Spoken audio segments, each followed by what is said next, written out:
2024 সালের 2 আগস্ট একদিকে বৈষম্য বিরোধী আন্দোলনে রক্তে রঞ্জিত রাজপথ, অন্যদিকে নিরস্ত্র আন্দোলনকারীদের উপর দমন পীড়নের অপচেষ্টায় মগ্ন তৎকালীন স্বৈরাচার আওয়ামী লীগ সরকার।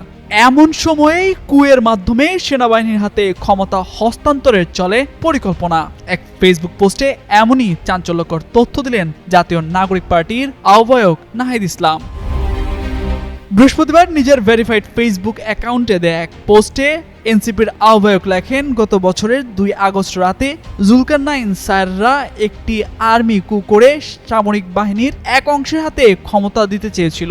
এ উদ্দেশ্যে কথিত সেফ হাউসে থাকা ছাত্র সমন্বয়কদের উপর চাপ প্রয়োগ করা হয়। হুমকি দেওয়া হয় যেন সে রাতে ফেসবুকে তারা সরকার পতনের এক দফা ঘোষণা করে আর নাহিদদের সাথে যেন কোনো যোগাযোগ না রাখে।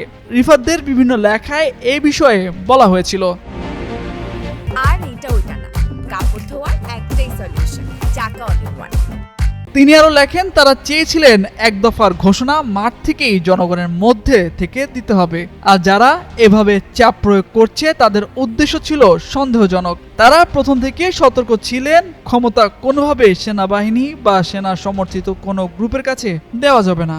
এতে আরেকটা 1-11 হবে এবং আওয়ামী লীগ ফিরে আসার সুযোগ তৈরি হবে। এছাড়া এতে দেশের প্রতিরক্ষা বাহিনী ক্ষতিগ্রস্ত হবে।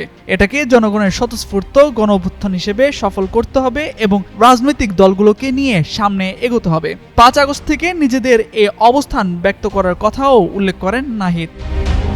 একই পোস্টে গণঅভ্যুত্থানের নেতৃত্ব দেওয়া সমন্বয়কদের সাবেক সংগঠন, সেখানে শিবিরের ভূমিকা, শিবির নেতা সাদিক কাইয়ুম ও তার বক্তব্য নিয়েও সমালোচনা করেন নাহিদ ইসলাম। তামজিদ মির্জা, যুগান্তর নিউজ।